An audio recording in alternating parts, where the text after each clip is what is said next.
and welcome back to the channel. In this video, I'm going to share with you the pros and cons of pet sitting nomadically for 6 months in the USA. If you missed our last video, I showed you the entire journey of what it was like living nomadically in other people's houses, looking after other people's pets in the USA, having moved to the DMV area, which is the District of Columbia, Maryland, and Virginia, from South Africa. It was an eye-opening experience and we're really glad that we did it. But everything in moderation, right? There are always pros and cons to everything. So in this video, I'm going to share with you exactly what those are. So if this is interesting to you, subscribe to the channel, like this video, and then pop any questions you have in the comments down below. So without any further ado, let's get into it. I have my trusty list here on my iPad. The obvious one has to be all about the animals. So the first pro is that you do get to meet, engage with, become friends with, look after and cuddle with a variety of different kinds of animals. Really, it was a dream come true. It was really the best kind of welcome we could have had to the US, especially because we had to leave our loved ones behind in South Africa. So having the companionship and the company of a furry friend and sometimes a feathered friend or a scaly friend, that just really warmed the heart and made our whole transition a little bit easier. I mean, who doesn't love spending time with animals? Of course, with every pro, there's usually a con, and the con to looking after somebody else's pets is, first of all, you tend to get quite attached to the animals. We still, to this day, several months after leaving them, some of the first guys we looked after is coming up for about 8 months ago, and we still think about them. We became quite emotionally attached to all of the animals that we looked after, and that can be a little bit tough, you know, especially when you're doing it at such a pace, at the pace that we were doing it over the 6-month period. We had to say goodbye just as many times as we had to say hello to each of these animals, and that was a little bit heart-wrenching. Other con of looking after other people's pets is obviously you're solely responsible. And I'm not gonna lie, I did have some anxiety when I set myself the challenge of securing 6 months worth of pet sits.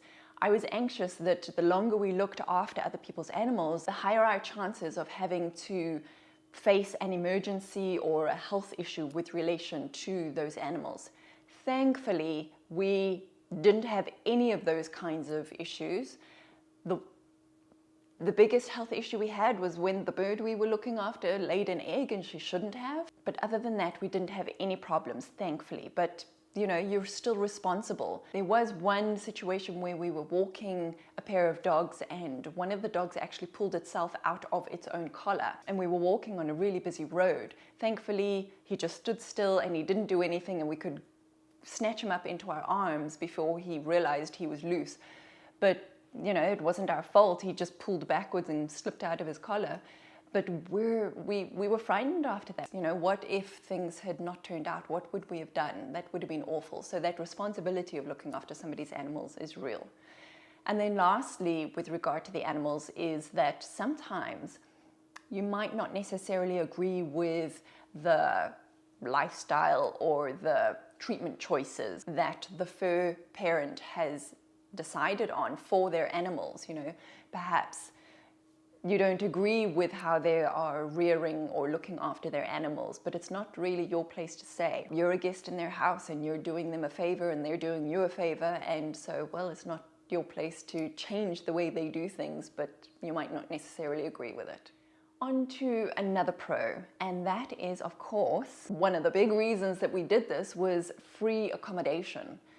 It was a really great start for us in our new life in this new country, being able to save 6 months worth of rent. And I don't know how we would otherwise have done it. It was a real game changer for us and really set us up on a strong foundation for our new life here in the States. So it goes without saying, you know what a benefit is to have free accommodation. However, the flip side of that, the con of having free accommodation through this pet sitting setup, is that sometimes plans do change, and that means that sure period of time that you had banked on staying somewhere in somebody's house if their plans change, your plans have to change, and you have to be flexible with that. You have to be able to think on your feet and come up with plan Bs and Cs and Ds. And it's no fault of theirs, and it's just one of those things that you have to deal with, and you really, you're not paying for accommodation, so there's no point getting upset about it if plans do change. But that is a very real situation, and we in fact had one of those situations happen for us in our 6-month period, but we were able to overcome it. We made another plan. We had a shorter stay than we had expected, and everything turned out well in the end. The next pro is seeing how other people live. And this isn't like a creepy kind of voyeuristic pro that I'm punting here, but it helped give us context. Coming to a new country, a culture that we aren't necessarily familiar with, this really helped us kind of get a sense of, right, so this is what is normal for most people. For instance, the fact that almost every home we stayed in has a dishwasher, that is just a standard, as important as having a flushing toilet. Whereas in South Africa, having a dishwasher is more of a luxury rather than a necessity.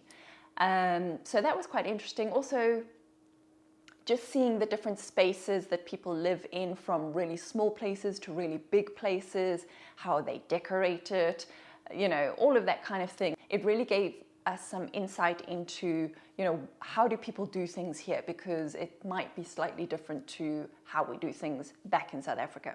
The con to living in other people's homes and seeing how they live is then realizing that being nomadic and for an extended period of time, you're not in your own home, in your own space. You're living out of a suitcase, and living out of a suitcase, as you probably know if you've been on an extended holiday for any length of time, it can get old pretty quickly. And so imagine doing that over 6 months. So packing, repacking, unpacking, and moving all of your suitcase, moving all your belongings, having all of your belongings with you all of the time. Living out of suitcases really can be a little bit tiresome at times when you're doing it for any length of time. However, I will add in an extra little pro here with regard to living out of suitcases, and that is that it forces you to try out being a minimalist. You are really forced to get intentional about your belongings and what is important to you, and what are your essentials and what are your nice to haves. And I really valued this aspect of the whole experience, because it helped kind of reset my mind and force me into this minimalist mindset. And now that we're in our own space, more about that coming later, we've extended that minimalist lifestyle into our way of being. And I'm really grateful that we had this hard reset as a result of doing the 6 months suitcase living. Another pro of living nomadically in other people's homes for 6 months is getting to see different areas, different neighborhoods. Having never been to the United States before, let alone the DMV area, we had no frame of reference. We didn't have a clue about what were the good areas, the bad areas, what are the amenities in the areas, what is transport like in these different neighborhoods.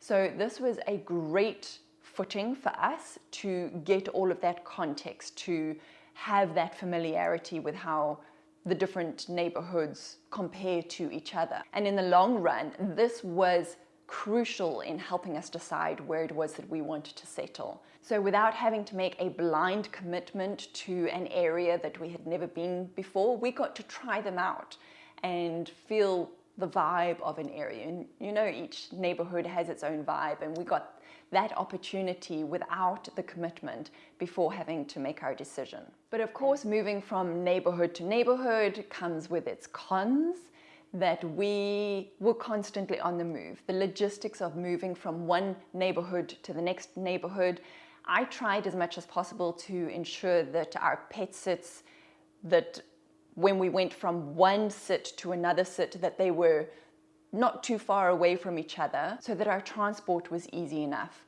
We were using Uber or Lyft because we had all of our suitcases, and then we got 2 scooters as well, so we had to transport those as well. So the logistics of doing the actual move from house to house became quite an ordeal. It was quite the project to manage. I mentioned already that living out of a suitcase, you've got to pack and repack, and that gets a bit tiring every time you move, especially if you've got maybe 3 or 4 moves in 1 week. Yeah, that's a tiring week, and it feels like all you've done is just pack and repack your suitcases.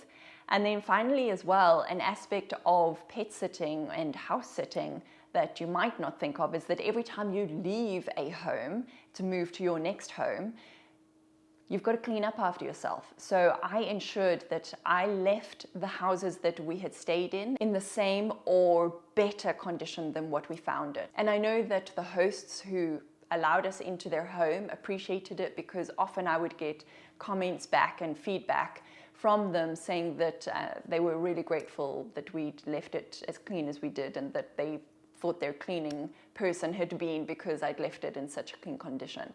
But that in itself takes a whole morning to do, to clean up after yourself, make sure everything is in its place and that there's really no trace of you. And of course, you've got to allow enough time to be able to do all of that before you move, to ensure that your hosts are happy and that they would welcome you back if the opportunity came up. Another pro of living in somebody else's house for 6 months is getting to try new foods. You know, you don't know what you don't know when you move to a new country, so you don't know what the norms are, or the kinds of basic things like milk and bread and cereals and things like that. So it was quite interesting seeing, you know, how other people stocked their kitchens and what they had in their fridge and freezers that they had left behind. And oftentimes they would invite us to use anything we wanted in the kitchen, and that was really great. Obviously, being vegan, our choices were limited to those things that didn't have any animal products in them, but it was a great eye-opener for us to then look out for certain foods once we did go grocery shopping. So that was really helpful. I enjoyed that. And let's just talk about groceries. When you are on the move for 6 months and moving from house to house, maybe once, maybe twice, maybe 3 times a week, one of the things that you do start to collect on top of your usual suitcases is groceries. You know, you've got to buy a 2-liter carton of milk, and you're not necessarily going to finish that off by the time you move to your next place. So you have to take that milk with you when you go. And eventually we were moving with about 2 to 4 grocery bags on top of our other luggage, because you've got to live, you've got to buy these things, and you can't buy them on a, you know, single-use basis. You have to buy a whole bag of sugar if you need sugar, and then that sugar has to go with you when you go. So it became quite the logistical thing to try and work out how many days we're going to be in one place versus how much groceries we needed to buy for that period versus how much we could finish by the time we need to leave. So yeah, that was a bit of a ball ache at times. The next pro is free internet and entertainment. So all of the places that we stayed in throughout the 6 months, they were all hooked up with free Wi-Fi. They gave us the Wi-Fi code, so we had no problem accessing the internet. And then the fun thing was to explore all the entertainment that people have. Very different to what we're used to in South Africa. All of the TV channels, all of the packages, all of the different options that you have available.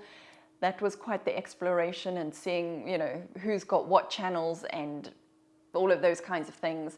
And then on top of the TV channels was also the other entertainment, like pool tables and basketball courts and music channels and yeah, all of the things that people have in their homes to entertain themselves, we had the opportunity to explore for ourselves. The next pro I would say from this whole experience was being forced to stretch our comfort zones and to expand our explorations.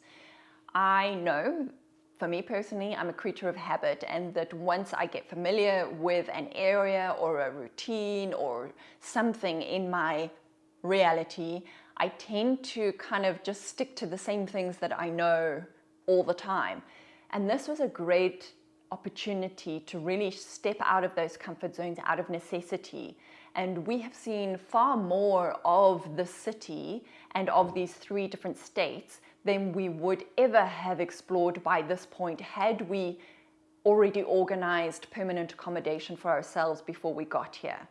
I guarantee that. And so I'm really grateful that we were stretched out of our comfort zones. Anytime we went to a new area, we had to figure out where the metro station was, where the grocery store was, how Jean needed to get to work.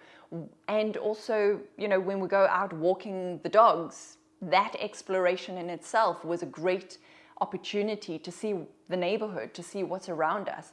And I firmly believe we wouldn't know half of what we know about the area had we not done the 6 months of nomadic house sitting. Talking about comfort zones and being uncomfortable, this was one of the surprising cons to doing this 6 months worth of living in other people's homes. If you are not necessarily a sociable person, or if you're just used to your own space, it can be a little bit uncomfortable walking into a complete stranger's homes. And for the majority of the homes that we stayed in and whose pets we looked after, we didn't meet the people in person. Many of them we did, but the majority of them, we didn't meet them in person before we stayed in their home. So it was quite an uncomfortable feeling walking into somebody's home.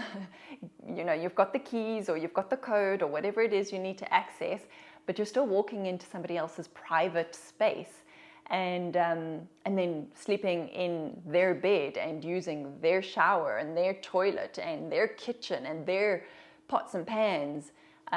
So that could stretch your comfort zones there a little bit. It can sometimes be a little bit uncomfortable.